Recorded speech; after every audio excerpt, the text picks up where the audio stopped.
as soon as I saw the name of that album, I recognized the name from Master Margarita. Oh, good. Which is one of the great books. I think, but it's not about Banga or the song, and the song's not really about Banga, or is it? It's just dedicated to the dog because I thought that the dog, it's just a song for all dogs, but I named the dog Banga. It's a song about love and loyalty, and I thought certainly Banga in the book, staying with his master for 2,000 years on the edge of heaven, while Pontius Pilate was waiting to speak to the Christ figure, that was a very loyal dog. He didn't go running around looking for bones or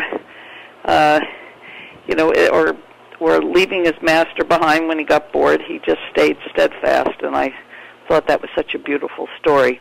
But it's really a salute to love and loyalty, the best qualities of a dog, and just a playful song. And I really wrote it to have, because sometimes, I can tend to be more on the serious side, so I wanted to write something simple, lighthearted. It's one chord. When we're performing, I often just ask an audience member to come up and play guitar on it because it's one chord. And sometimes we'll get like 12-year-old kids and, sometimes actual real guitar players, and it always is a lot of fun. Will you be doing that here in Ottawa, having somebody come up? I don't know because it's not my show. It's I'm opening another band. It's a festival. Mm-hmm. So and sometimes it's depends on the stage. Some stages are easy to get up on, but in festivals sometimes you have barricades, and it's not so easy to have an audience member come up on the stage. I think Bang is a great record. Actually, I just want Thank to say, you. I know you probably hear that all the time, but no, not always. A lot of work went into that album. A lot of study of different subjects. A lot of travel. So I'm quite proud of the record. I wonder, you come to subjects in your music, not just with lyrics and the music itself, but you also have photography. You're very successfully writing nonfiction now, which I think is very different from writing poetry or lyrics. Yes. I wonder, do these other forms of expression give you insight into the subjects of your music that you wouldn't get just through the music? I mean, do they illuminate it in a different way? I don't think so. Really, because I'm not really a musician. I write little melodies. I sing to myself all the time, but I can't really play anything with any expertise. I'm not a natural singer. I'm more of a performer singer. I don't have like a voice like Bonnie Raitt or something, which is just a pure singing voice. I just think of that they're all sort of related. I think of myself more as a performer. Even when I'm in the studio, I think of myself more as a performer, and that has all to do with the people. It has all to do with having a chemistry with the people and being concerned with others. When I'm taking photographs, drawing, or writing, I'm completely in a state of solitude and not concerned with anyone. I'm just concerned with the work itself. So it's two really diametrically opposed sensibilities. They're two totally different states of mind. I'm somewhat flabbergasted to hear you describe yourself as not really a musician. I'm involved in performance and recording, but when I say musician, I write every day of my life. I get up in the morning and I write. I'm absorbed with writing. I think about writing before I go to bed. I'm reading. I would consider myself a writer.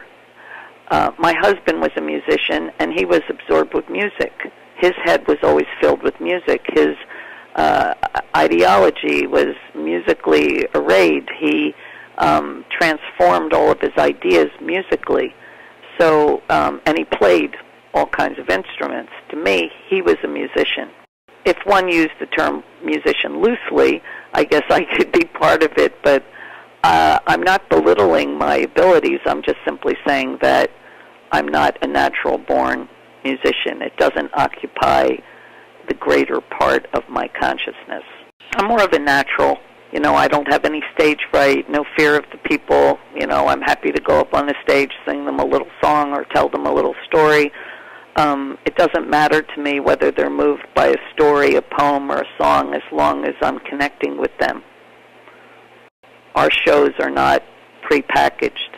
We have a different set list every night, a different city, maybe different age groups, different people, and so every night is a new night. We don't have any lighting cues, sound cues, and we're a very simple, raw, organic band, and we deal in the moment. I've only seen you live once. It was about 10 years ago at Metropolis in Montreal. You were there for the Jazz Festival. I was really struck at how much fun you seem to be having. But in the past couple of days, when I was watching the video promos you did for the songs on Banga, I thought it again. You're somebody who's still, after all these years, to me, really seems genuinely to be having fun doing this. If I wasn't, I wouldn't do it. I mean, I'm by nature sort of antisocial. And, I spend a lot of time by myself. The things that I pursue, if it's writing or taking pictures or drawing, will also put me in a place by myself. So I enjoy the other pole. I'd like to suddenly be in a situation where there's lots of people and we're all there for the same reason. I want people to have fun. I want people to think. I want people to be concerned about the environment. I want people to value their life. I want people to be concerned about our water and about the future. But I also love to hear people laugh. There's nothing better than saying something or making a mistake that, rallies everybody for you or has everybody laughing. I always go on stage hoping that we're going to all, have a collective moment, be a collective consciousness, and whether if it's political or revolutionary or just fun or pure fun, I'm happy. I was in New York City in May, and I went to saw the punk couture show at the Met. I had very mixed feelings about it. I mean, you sound to me like you still have great faith in the power of music. Well, I didn't go to the show at the Met. I love the Met, but I wasn't attracted to the show. To me, the whole idea of punk rock is a state of mind. It existed before us. It existed with Mozart, with Arthur Rimbaud. It existed with Glenn Gould. It existed. It's a state of mind. It has to do with freedom and or as Jim Morrison said, break on through to the other side. It's kicking through walls. I'm more interested in what Pussy Riot has done and is doing now than what we did 30 years ago. I like living in the present. I love history. I'm always studying history. I'm always incorporating history in my work. But the most exciting thing to me is always the present future, and what young people are doing and how they're translating it and transforming it. You mentioned history. I know there's a lot of historical sort of references in your music. That wanted me to say that from seeing this song that comes to mind for me is Libby's song. I read a story about Libby Custer. It's about a young girl, who loses her love. And since I had lost my husband, I could well comprehend, the loneliness, especially at night, of the widow. So it's really a song from a girl for a girl, not so much about General Custer. You've covered, various songs over your career.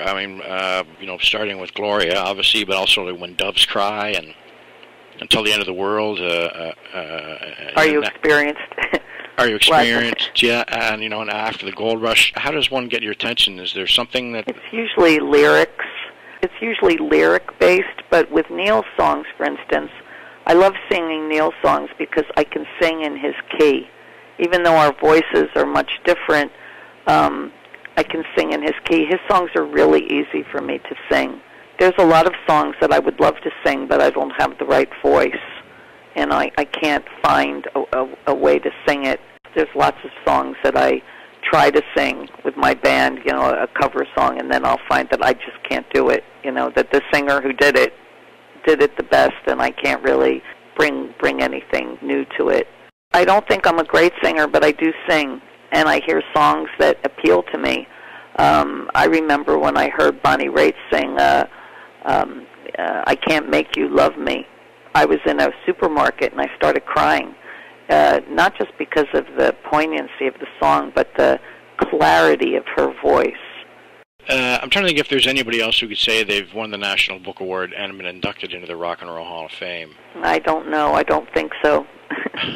You know, it's an amazing thing for me because being a girl from South Jersey, you know, rural South Jersey, who, you know, loved rock and roll and loved books, worked in a bookstore for 7 years, used to sell great quantities of National Book Award winners, and wound up with these two honors. It's incredible. Well, sometimes I wish I could go back and tell that girl, that young girl, and say, you know what happened?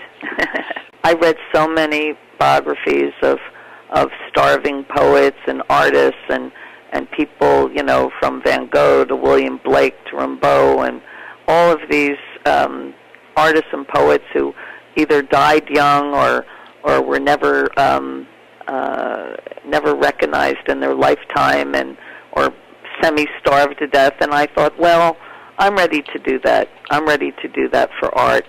And I never even considered having the degree of success that I've had. You know, I was so completely focused on the work, and I think that that's still the most important thing. In the end, no matter how much success or how many awards you get, what people will remember is the work, and that's what one has to focus on. I read a reference to today that you're writing a detective novel. I have been working diligently on my detective story for quite a while. I love detective stories. I bought a TV just so I could watch detective shows. I don't really care about anything else on television. I just love detective shows.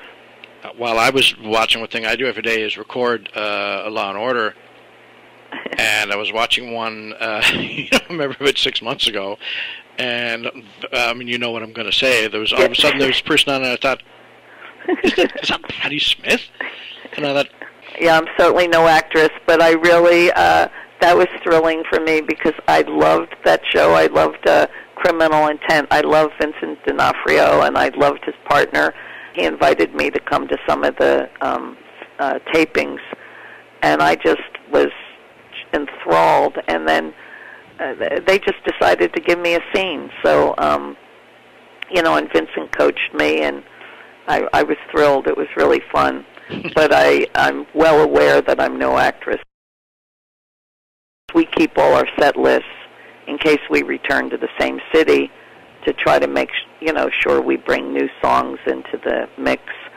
But when we do a festival, I try to choose songs that are really speak to the most people. Pretty much the people could write the set list for me. If the people came to me with a set list and said, these are the songs we want to hear, that's the general consensus, I'd sing them, so. Well, I'll put in votes for both Libby's song and Don't Say Nothing. Well, see what I can do, but you're the first person that's ever asked for Libby's song. That's so nice. Just a little piece of trivia. My sister, my youngest sister, Kimberly, who I wrote the song Kimberly for on Horses, is playing my grandmother's mandolin on that song.